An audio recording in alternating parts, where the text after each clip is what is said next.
ये पिक्चर है उड़ीसा के फानस पुंजी की, जिन्होंने अपनी 12 साल की सिस्टर इन लॉ को 40 रुपए में एक बूढ़े आदमी को बेच दिया ताकि उसके बच्चे भूख से ना मरे। और इस इंसिडेंट ने पूरे देश को हिलाकर रख दिया।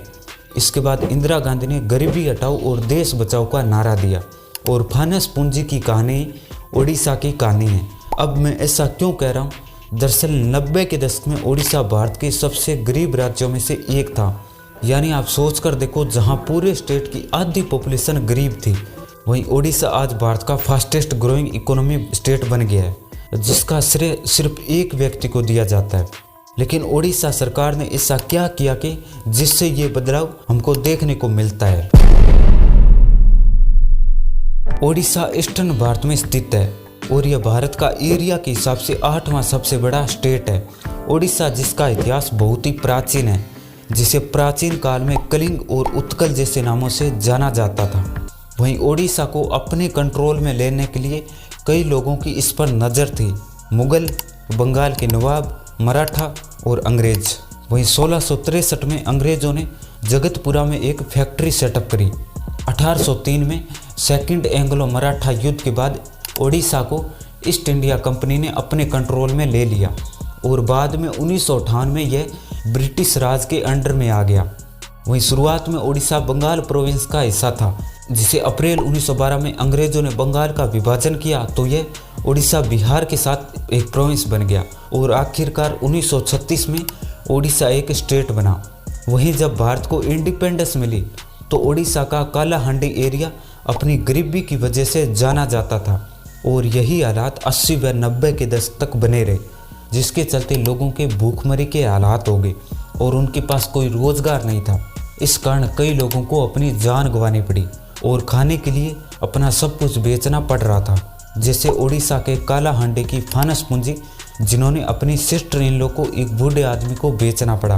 वहीं कपिल नारायण तिवारी ने कहा कि यहाँ बच्चे चने से भी कम कीमत में बिकते हैं और इस घटना ने पूरे देश को हिलाकर रख दिया।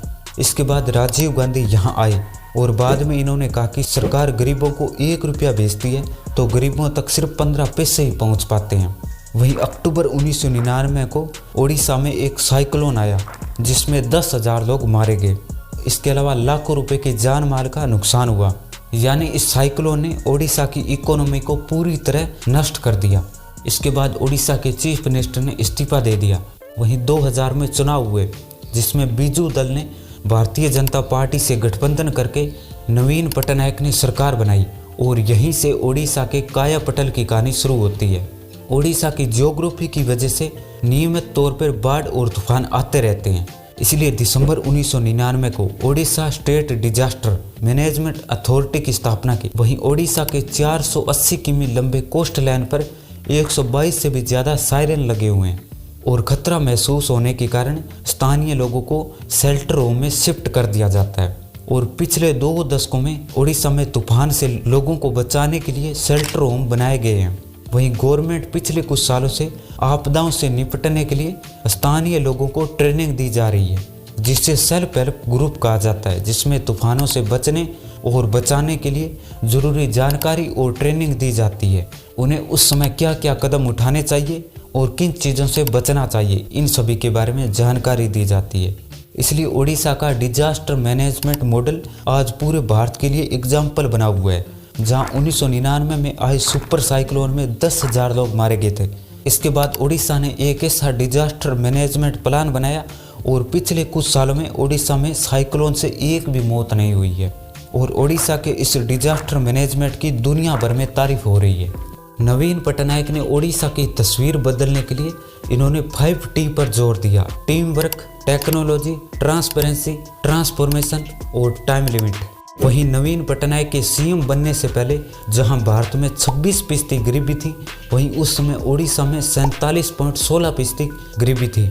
यानी उड़ीसा की लगभग आधी पॉपुलेशन गरीबी में रहती थी और उस समय उड़ीसा भारत के सबसे गरीब राज्यों में से एक था, जहां दूसरी गवर्नमेंट इंफ्रास्ट्रक्चर के लिए लोन ले रही थी वहीं ओडिशा को अपने एम्प्लॉय को सैलरी देने के लिए लोन लेना पड़ रहा था। यानी ओडिशा के हालात इतने खराब थे कि एम्प्लॉय को सैलरी तक देने के पैसे नहीं थे। और उस समय केबीके कॉरिडोर यानी कालाहांडी, बुलांगीर और कोरापुट कॉरिडोर उस समय भारत के गरीब इलाकों में से एक थे। ओडिशा इसकी इकोनॉमी का एक बड़ा हिस्सा एग्रीकल्चर रहा है। नीति आयोग के अनुसार ओडिशा की 75% पॉपुलेशन एग्रीकल्चर पर डिपेंड है। इसलिए ओडिशा की सरकार ने एग्रीकल्चर पर काफ़ी ध्यान दिया है।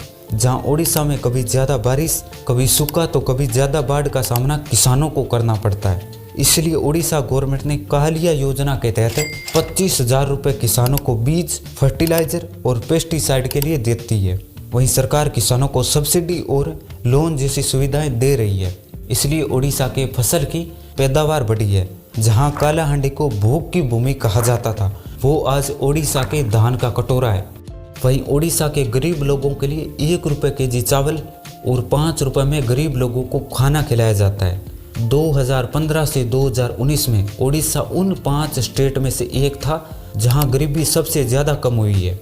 वहीं सरकार ने एग्रीकल्चर के अलावा सोशल डेवलपमेंट पर भी ध्यान दिया है। और कोई भी देश सक्षम और समृद्ध तब माना जाएगा जब उसकी महिलाएं सुरक्षित हो। वहीं ओडिशा की सरकार अपनी महिलाओं को स्ट्रॉन्ग करने के लिए काम कर रही है।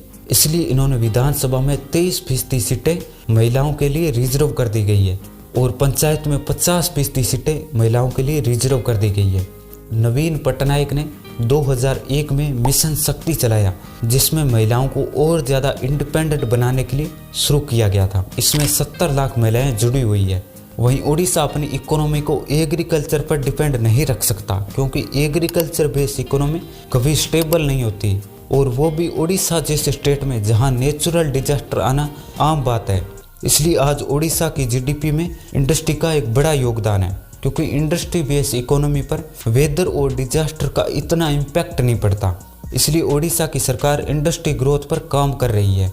वहीं जहां ओडिशा की इंडस्ट्री माइनिंग पर लगी हुई थी, इसलिए इन्होंने माइनिंग इंडस्ट्री का यूज इंडस्ट्री को डेवलप करने में किया है। वहीं नवीन पटनायक का कहना है कि ओडिशा का $1 ट्रिलियन की इकोनॉमी बनना तय है। आज मेक इन ओडिशा के तहत स्टील और स्टेनलेस स्टील का प्रोडक्शन हो रहा है। वहीं एल्यूमिनियम प्रोडक्शन में ओडिशा नंबर 1 पर है, और इसी के अलावा इलेक्ट्रिसिटी, गैस और कंस्ट्रक्शन रिलेटेड प्रोडक्शन की मैन्युफैक्चरिंग हो रही है। वहीं इस इंडस्ट्रियल ग्रोथ के कारण 2022-23 में ओडिशा की ग्रोथ रेट 7.8% रही, जो नेशनल एवरेज ग्रोथ रेट 7.2% रही। यानी आज ओडिशा की इकोनॉमी फास्टेस्ट ग्रोइंग इकोनॉमी बन चुकी है। जहां कई साल पहले ओडिशा की पहचान गरीबी से होती थी, वो पहचान आज बदल गई है।